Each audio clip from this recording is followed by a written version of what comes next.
السلام علیکم ګرانو هیوادوالو، خدای دې وکړي چې ټول جوړ او خوشحاله اوسئ. امید لرم چې ژوند به مو ښه روان وي. یو نوی درس ته ښه راغلاست.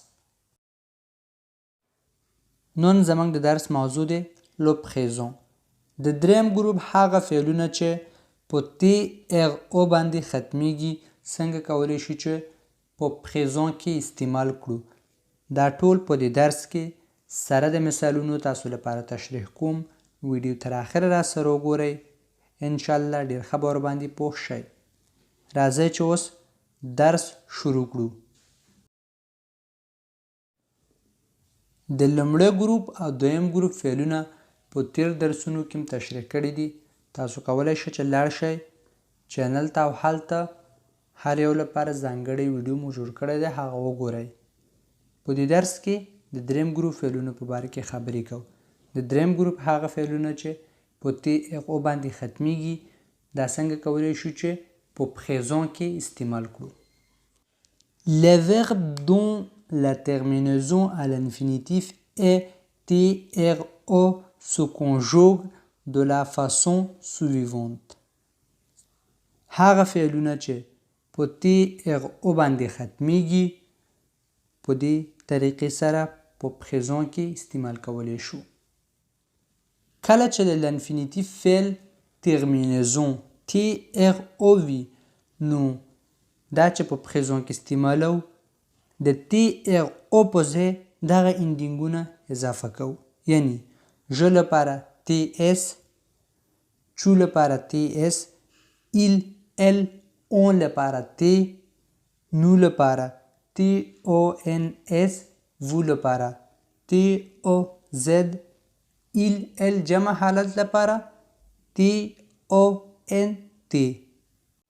کله چې یو فعل په تی اغ او باندې ختمیږي نو کله چې په پریزون کې استعمالو نو آخري تی اغ او ترېنه لرې کوو او د هر یو ضمیر په مقابل کې د هماغې ترمینیزون یا انډینګ فعل سره اضافه کوو. په دې مثالونو کې اوس وګورئ. متر، متر، متر معنا اچول. دا په تی اغ او باندې ختم شوی دی. دا دریم ګروپ پورې اړه لري. کله چې غواړو متر فعل په پریزون کې کنجوګي کړو نو داسې کوو. متر تی اغ او باندې ختم شوی دی. کله چې د متر په مخ کې یو ضمیر اضافه کوو نو د آخري تی اغ او ترېنه لرې کوو او د هماغه ضمیر ترمینیزون ورسره اضافه کوو. جو مه، جو مه، جو مه. جو ضمیر شو، آخري تی اغ اوم ترېنه لرې کو او د جو ترمینیزون چې دی تی اس دی دا ورسره اضافه کوو. جو مه. همدغسې چو لپاره چو ضمیر یا سبجکت شو او متر اصلي فعل شو چې تی اغ او ترېنه لرې کوو او تی اس ورسره یو ځای کوو. چو مه.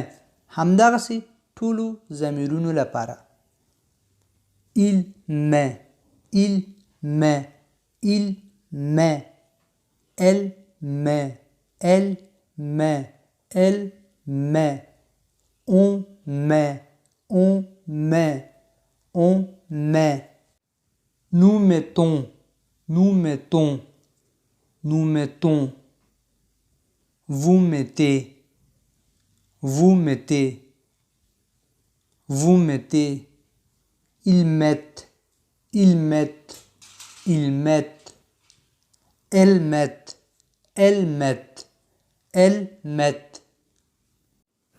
دویم فعل commettre، commettre. commettre معنا تر سره کول یا یو شی کول. دا چې کله غواړو په پریزون کې کنجوګي کړو نو دا هم په تی اغ او باندې ختم شوی دی. هماغه کنجوګیزون چې مخکې مو لوستل هماغه دې سره هم یو ځای کوو. لکه جو کومه، جو ضمیر شو، آخري تی اغ او ترېنه لرې کوو او تی اس ورسره یو ځای کوو. جو کومه، جو کومه، جو کومه. Tu commets, tu commets, tu commets. Il commet, il commet, il commet. Elle commet, elle commet, elle commet. On commet, on commet, on commet. Nous commettons, nous commettons, nous commettons. Vous commettez, vous commettez, vous commettez. Ils commettent, ils commettent, ils commettent. Elles commettent, elles commettent, elles commettent. همدغسې ټول هغه فعلونه چې په تی اغو باندې ختمیږي نو همدې طریقې سره کنجوګي کوو. دا زمونږ درس و امید لرم چې ورباندې پوه شوي یاستئ. که چیرې کوم مشکل لرئ نو تاسو کولی شئ چې په کمنټ کې راته ولیکئ چې په راتلونکي درس کې د همهغې په باره کې خبرې وکړو. تر راتلونکي ویډیو پورې ښه وخت او ښه ژوند ولرئ. په موخه مخه.